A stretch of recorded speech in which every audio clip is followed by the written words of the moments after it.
Hi, this is Rabbi Andy Koren from Temple Emmanuel in Greensboro, North Carolina. And this is the first of our series this year. The end of 5,785 is 5,786 is almost here. It's our first in our series of what we call Pearls of Elul. The month of Elul has begun. And so for these coming days, we are going to be sharing with you ways to prepare for the high holidays, maybe some insights or some spiritual practices or thoughts that you can engage in as we prepare. Often when I think of the high holidays, I think that fall is already here, and yet here we are at the end of August 2025, and we're making our way towards the beginning of the new year. For this first week, what I want to do is I want to take some examples of what we call tshuva, or making change in our lives, and I want to take it from the Hebrew Bible.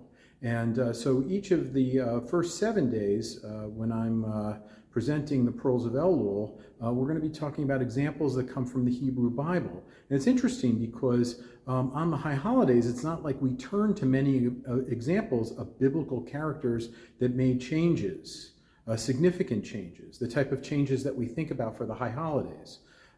In fact, the story that I think we often go to is from the Book of Jonah, and you can see a link to that here, in our Pearls of Elul. If you would like to read it yourself, maybe familiarize yourself with it, or read it for the first time.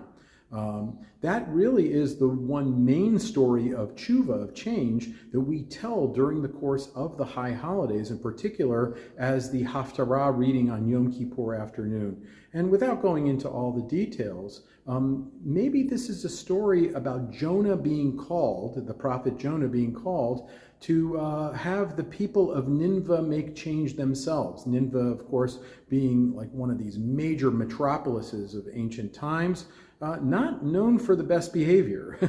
It had one of those bad reputations as a city. And yet, the prophet Jonah is sent there, and first he doesn't go and runs away. That's when he winds up in the belly of the big fish, of what we often interpret to be a whale. And maybe what he's reluctant about is his feeling that if I go in there and tell them to change, that their destruction awaits them, that they're going to go ahead and change. In fact, he turns out to be right. They do make that change, significant change. I'm going to come back to that in a moment. Or maybe this is about the change that Jonah himself makes.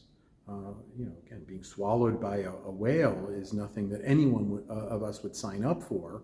And yet, on the other hand, maybe he doesn't make full changes. In fact, if you look at the end of the story, you can examine that yourself.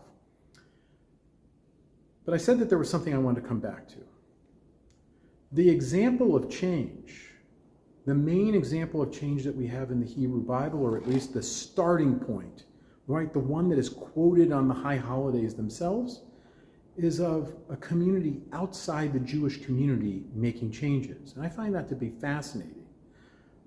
When we look around the rest of the world, because often we're very critical of ourselves, maybe it's best for us to start with examples of what other people have done and the way that they have made changes. So I want you to think about that, right, as a starting day here. What are some of the examples in the world around us that we can look at, not as for societal change, but those who are located in other societies who individually or otherwise have made changes? What are some of those models? Now, we may come back to some of those as the month goes on, but I want us to consider that in looking at the change that we make. What are the examples that we have in the world around us? So let's start that way. And I hope that this month is a month filled with blessing for you, as well as deep investigation. And if you want to leave a comment or some other type of a blessing along the way, feel free to do so in the comment section. We'll see you again tomorrow. Take care.